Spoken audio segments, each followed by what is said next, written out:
নমস্কার বন্ধুরা, আমি পায়েল। তো চলে এলাম একটা নতুন ভিডিও নিয়ে। তো আই হোপ তোমরা সবাই কেমন আছো। আশা করি তোমরা সবাই ভালো আছো।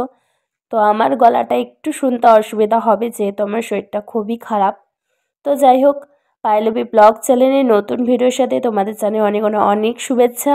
পুরো ভিডিওটা স্কিপ করবে না, দেখতে থাকো, খুবই ভালো লাগবে। তো আর কিছুদিন পর আসতে চলেছে মহাশিবরাত্রি, দেবাদিদেব মহাদেবের আরাধনা করার সর্বশ্রেষ্ঠ দিন। মহাশিবরাত্রি এই দিন ভক্তি মনে পূজা করলে বাবা ভোলানাথ ভক্তদের মনোবাঞ্ছা পূরণ করেন। মাঘ মাসে কৃষ্ণপক্ষে চতুর্দশী তিথিতে মহাশিবরাত্রি পালন করা হয়। শিবরাত্রি কথাটা দুটি শব্দ থেকে এসেছে, শিব ও রাত্রি। যারা শিবের জন্য রাত্রি।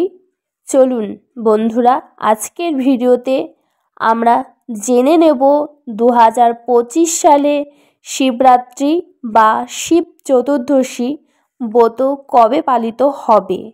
পঞ্জিকা অনুসারে সঠিক সময়সূচি, শিবরাত্রির পুজো কবে করবেন, চতুর্দশী তিথি কতক্ষণ থাকছে, শিব চতুর্দশী পুজোতে কি কি উপকরণ লাগবে, এছাড়াও ঘরোয়াভাবে শিব পুজোর সহজ সরল নিয়ম ও মন্ত্র সমস্তটাই আমরা আজকের ভিডিওতে জেনে নেব। তো দেরি না করে ভিডিও শুরু করা যাক। আর যদি আমার চ্যানেলে নতুন হয়ে থাকেন তাহলে চ্যানেলটিকে সাবস্ক্রাইব করে পাশে থাকবেন এবং ভিডিওতে একটি লাইক করে শেষ পর্যন্ত পাশে থাকবেন। আপনাদের জন্য খুবই হেল্পফুল হবে। ভিডিওর মূল পর্বে যাওয়ার আগে দেবাদিদেব মহাদেবের যারা ভক্ত রয়েছেন অবশ্যই কমেন্ট বক্সে লিখুন ওম নমঃ শিবায়। শাস্ত্রমতে মহাশিবরাত্রি পুজো শ্রেষ্ঠ সময় হল নিশ্চিতকাল। এই তিথিতে 4 প্রহরে পুজো করা হয়। অনেকে কোনো একটি প্রহর বা 4 প্রহরেই পুজো করে থাকেন। শাস্ত্রমতে মহাশিবরাত্রির তিথিতে সন্ধ্যাবেলায় স্নানের পর শিবের পুজো করা উচিত। এবার জেনে নেব শিবরাত্রি কবে পড়েছে। এই বছরে 26শে ফেব্রুয়ারি বুধবার পড়েছে শিবরাত্রি ব্রত। এবার জেনে নেওয়া যাক শিব চতুর্দশী কখন শুরু হচ্ছে। 26শে ফেব্রুয়ারি 13ই ফাল্গুন সকাল 9:42 থেকে শুরু হচ্ছে। চতুর্দশী তিথি সমাপ্ত হবে পরের 27শে ফেব্রুয়ারি 14ই ফাল্গুন সকাল 8:31। যেহেতু শিবরাত্রির পুজো সন্ধ্যার পর করা হয়, সেই জন্য 26শে ফেব্রুয়ারি বুধবার মহাশিবরাত্রি পালিত হবে। আর যারা সকালেও পুজো করতে চান, বেলা 12টার পর পুজো করতে হবে উপবাস থেকে। শিবরাত্রির ব্রত পালন করার আগের দিন সংযম করতে হয়। এই দিন সেদ্ধ চালের ভাত বা আমিষ খেতে নেই। আতপ চালের সিদ্ধ ভাত খাওয়ার নিয়ম রয়েছে ওই দিন। এছাড়া কেউ চাইলে ময়দার তৈরি খাবারও খেতে পারেন, তবে সন্ধব লবণ দিয়েই রান্না করতে হবে। ওই দিন সাধারণ লবণ একদমই খেতে নেই। ব্রতের দিন উপোস করে নিষ্ঠা করে কিছু নিয়ম মানলে ভক্তের সমস্ত মনোবাঞ্ছা পূরণ করেন দেবাদিদেব মহাদেব। এবার জেনে নেব শিবরাত্রির ব্রত পালনের জন্য কি কি উপকরণ লাগবে। গঙ্গার জল, দুধ, ঘি, মধু এবং চিনির মিশ্রণ।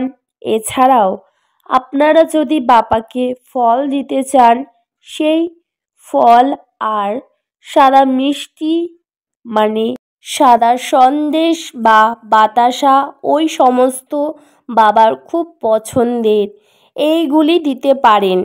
আর ধূপ দীপ এই জিনিসগুলি লাগবেই ঘরোয়াভাবে পুজো করার জন্য। এছাড়াও বাবার পছন্দের যে সমস্ত ফুল রয়েছে, যেমন ধুতরা, আকন্দ, কলকে ফুল, এই ফুলগুলি জোগাড় করবেন।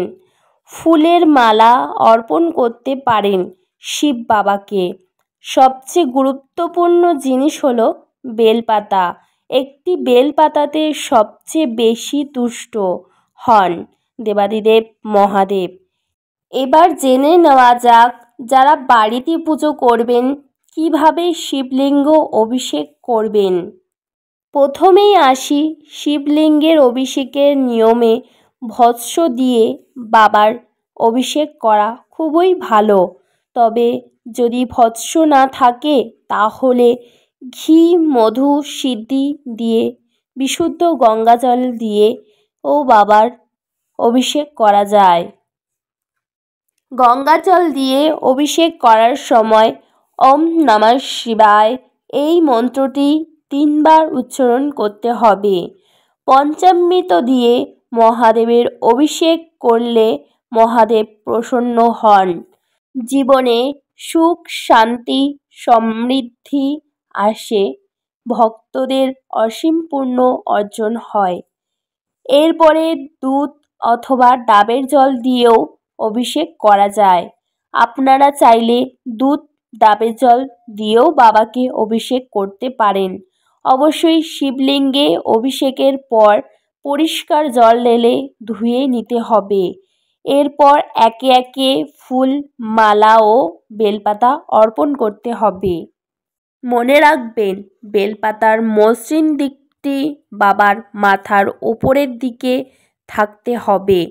বেলপাতা নিবেদনের সময় আমাদের ওম নমঃ শিবায় এই মন্ত্রের জপ করতে হবে 3 বার। বেলপাতা ছাড়াও আপনারা বাবার পছন্দের আকন্দ ফুল, কলকে ফুল, ধুতরা ফুল, অপরাজিতা এই সমস্ত ফুল অর্পণ করতে পারেন। আর এর সাথে 2 পা ঘাস অর্পণ করা খুবই ভালো বলে মনে করা হয়। বাবা মহাদেবকে দুব্বা অর্পণ করলে পারিবারিক সুখ বৃদ্ধি পায়।